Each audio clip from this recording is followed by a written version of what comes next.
2026-এর নির্বাচনের ফলাফল হাতে আসার পর বাংলাদেশের রাজনীতিতে একটি সত্য এখন দিবালোকের মতো পরিষ্কার। ভুল রাজনৈতিক সিদ্ধান্তের মাসুল কতটা ভয়াবহ হতে পারে। চরমোনাই বা ইসলামী আন্দোলন আজ সেই তিক্ত বাস্তবতার মুখোমুখি। জামায়াতে ইসলামীর দেওয়া 50টি আসনের অফার ফিরিয়ে দিয়ে তারা যে একলা চলো নীতি নিয়েছিল, আজ সেই অহংকারের বেলুন ফুটো হয়ে গেছে। 143টি আসনে প্রতিদ্বন্দ্বিতা করে প্রায় সব জায়গাতেই জামানত বাজেয়াপ্ত হওয়া একটি প্রতিষ্ঠিত দলের জন্য কেবল পরাজয় নয়, বরং চরম লজ্জার। চরমোনাইয়ের ভেতরে এখন ভাঙনের সুর। ঢাকা মহানগরীর সেই স্মার্ট নেতা, যিনি একসময় কাউন্সিলর ছিলেন এবং ঢাকার একটি আসন থেকে এমপি পদে লড়েছিলেন, তিনি ইতিমধ্যেই দল ত্যাগ করেছেন। তার স্পষ্ট কথা, যেদিন এই দল সত্যিকার অর্থের রাজনৈতিক দল হয়ে উঠবে, সেদিন তিনি ফেরার কথা ভাববেন। রাজনৈতিক বিশ্লেষকরা মনে করছেন, এই নেতার পরবর্তী গন্তব্য হতে পারে জামায়াতে ইসলামী। এটি তো কেবল শুরু। ঢাকার এই নেতার পদত্যাগ আসলে এক বিশাল ধসের সংকেত। সামনের স্থানীয় সরকার নির্বাচনগুলোতে যারা জয়ী হতে চান, তারা এখন চরমোনাইয়ের ডুবন্ত নৌকা ছেড়ে জামায়াতের মজবুত পালের দিকে ঝুঁকছেন।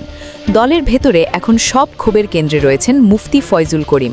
তার অতিরিক্ত আত্মবিশ্বাস আর বিতর্কিত কথাবার্তাই দলটিকে ডুবিয়েছে বলে খোদ চরমোনাইয়ের নেতারাই অভিযোগ করছেন। ভাবুন তো, তারেক রহমান বা ডাক্তার শফিকুর রহমানের মতো প্রভাবশালী নেতারা যেখানে সতর্কতার সাথে নির্বাচন করেছেন, সেখানে ফয়জুল করিম নিজেকে ভাবী প্রধানমন্ত্রী মনে করে 2টি আসনে দাঁড়িয়েছিলেন। অথচ ফলাফল কি? বরিশাল 6 বা বাকেরগঞ্জ আসনে ফয়জুল করিমের চেয়ে জামায়াতের প্রার্থী অনেক বেশি ভোট পেয়ে প্রমাণ করেছেন যে এককভাবে জেতার তার ক্ষমতা নেই। সবচেয়ে হাস্যকর বিষয় হলো দলটির বর্তমান ইউটার্ন। একসময় যাদের স্লোগান ছিল চাঁদা তোলে পল্টনে, ভাগ যায় লন্ডনে, অর্থাৎ তারেক রহমানকে সরাসরি আক্রমণ করা হতো, সেই একই ফয়জুল করিম এখন মন্ত্রিত্বের আশায় তারেক রহমানকে তোষামত করছেন। খবর রটেছে, জামায়াতকে ঠেকাতে তারেক রহমান যদি দয়া করে একটি প্রতিমন্ত্রীর পদ বা বড় কোনো মসজিদের খতিব পদ দেন, সেই আশায় বুক বেঁধে আছে চরমোনাই। যারা গতকাল গালি দিল, আজ তারা ক্ষমতার ভাগ পেতে হাত পাচ্ছে। রাজনীতিতে আদর্শের এর চেয়ে বড় পতন আর কি হতে পারে? চরমোনাইয়ের ভেতরে এখন ফ্যাসিস্ট আচরণের অভিযোগও উঠছে।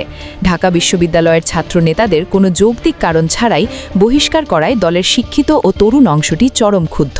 পরাজয়ের দায় নিজের কাঁধে না নিয়ে তারা এখন জনগণকে দোষ দিচ্ছে, বলছে জনগণ নাকি সারিয়া বোঝে না। অথচ বাস্তবতা হলো, জনগণ তাদের রাজনৈতিক অপরিপক্কতা ধরে ফেলেছে। চরমোনাই যদি নিজেদের সংশোধন না করে এবং এই সুবিধাবাদী রাজনীতি চালিয়ে যায়, তবে সামনের দিনগুলোতে স্মার্ট আর মেধাবী নেতাদের খুঁজে পাওয়া দায় হবে। জামায়াতের সাথে জোট না করার সেই একটি জেদি কি তবে দলটির চিরস্থায়ী পতনের কারণ হতে যাচ্ছে? প্রিয় দর্শক, আপনার কি মনে হয়, চরমোনাইয়ের এই রাজনৈতিক ধসের জন্য মুফতি ফয়জুল করিমের একগুয়েমি কতটা দায়ী? তারা কি আসলেই জামায়াতের বিকল্প হতে পারবে, নাকি বিলীন হয়ে যাবে? আপনার মূল্যবান মতামত কমেন্টে জানান। ভিডিওটি ভালো লাগলে লাইক ও শেয়ার করে আমাদের সাথেই থাকুন। ধন্যবাদ।